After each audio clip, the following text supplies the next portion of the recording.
il y avait l'église de Béret. Ils écoutaient la parole avec beaucoup d'empressement.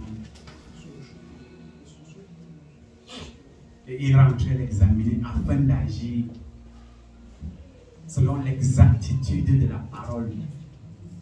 Afin d'agir exactement comme la parole.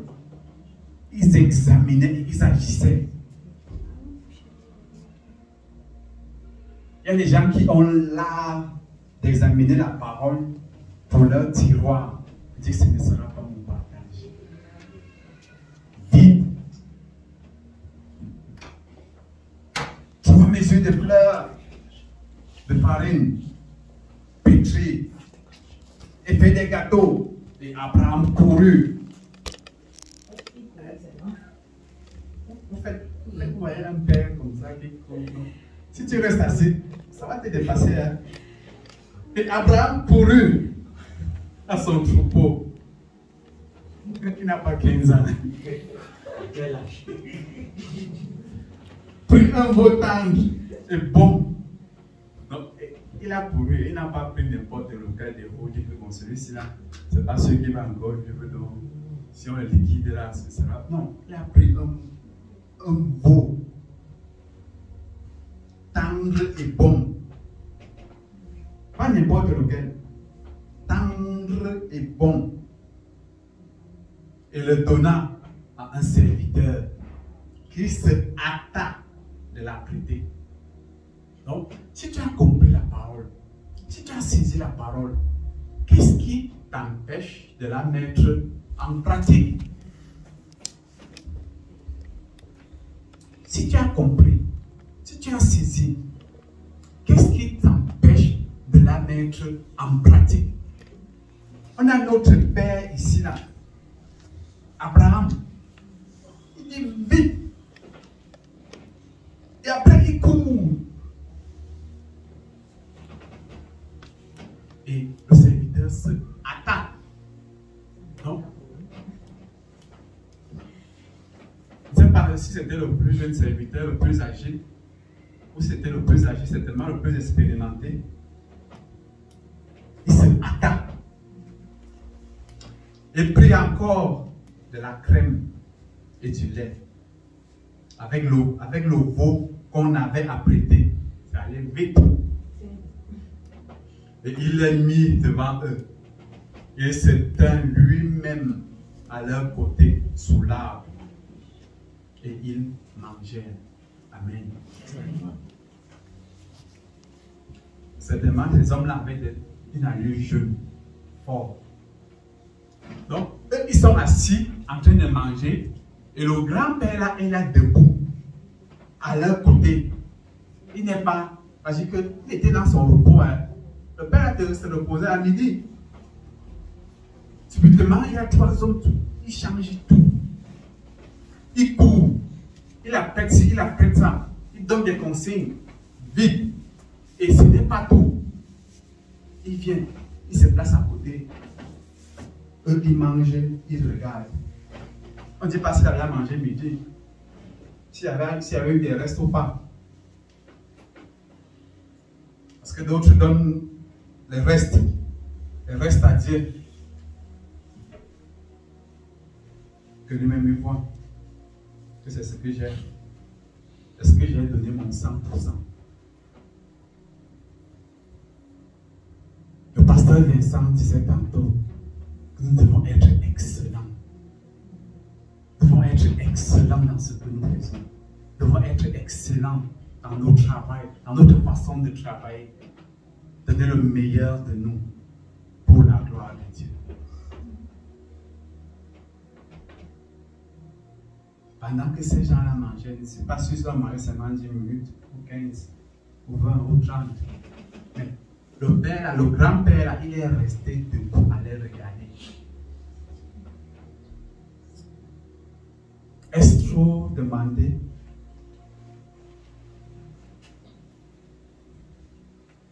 Que d'être prêt à servir, debout, prêt à servir.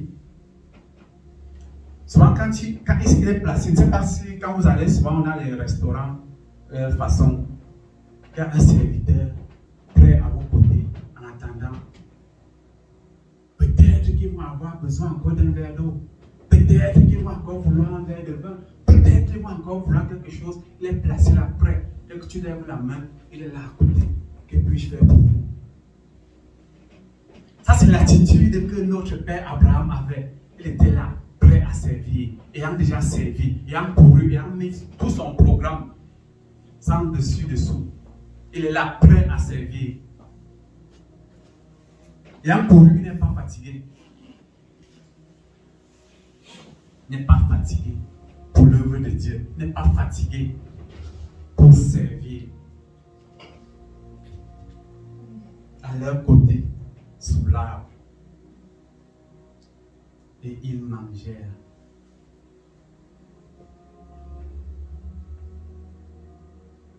Donc, il était tellement content de les voir manger. Amen. Donc, il était content de voir l'œuvre de Dieu avancer. Il était content de voir que ce qu'il a apprêté pour le Seigneur lui fait plaisir. Et ils mangèrent. Et il est là à côté, il les regarde. Donc, voilà maintenant. Il lui dit, où est Sarah, ta femme? Il répondit, elle est là, dans la tente. L'un d'entre eux dit, je reviendrai vers toi à cette même époque. Et voici, Sarah, ta femme, aura un fils.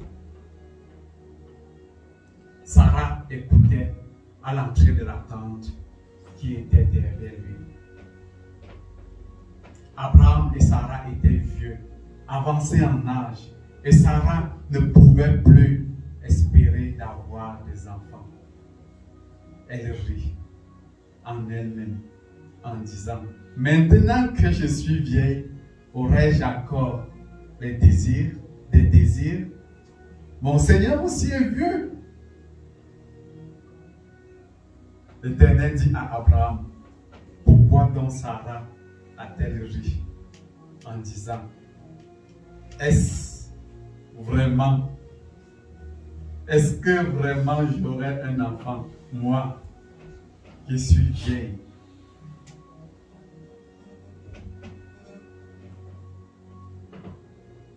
Je ne sais pas où tu t'es limité toi-même. Je ne sais pas.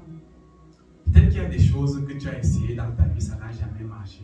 Et on a limité ton identité.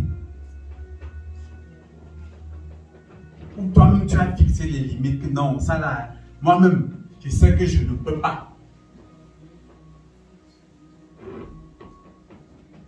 Je me souviens au pays, au Cameroun d'où je viens, je suis allé faire les cours de langue, cours d'allemand.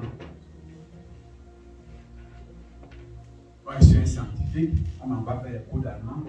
Je suis arrivé là-bas, ça m'a terrorisé. Après un mois, je suis rentré, j'ai dit que l'affaire là, ce n'est pas pour moi.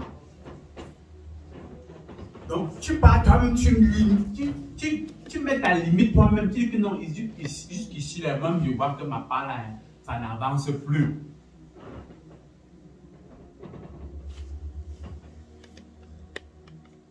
Donc, je ne sais pas là où tu es parti te limiter. Je ne sais pas là où tu as trouvé. Il ne sait pas que je ne sais pas me lever. Il ne sait pas que je ne sais pas lire. Il ne sait pas que je ne sais pas trop faire 1 plus 1. Non. Où est-ce que tu t'es limité? Où est-ce que tu as dit que non, ça là, je ne peux pas? C'est que tu ne connais pas le Dieu que tu sers. Si du moins tu le sers. C'est que tu ne connais pas le Dieu avec qui tu es en chemin. Tu ne connais pas celui qui t'a créé. Au verset 14, ici nous avons une clé. Y a-t-il rien qui soit étonnant de la part de l'Éternel? Y a-t-il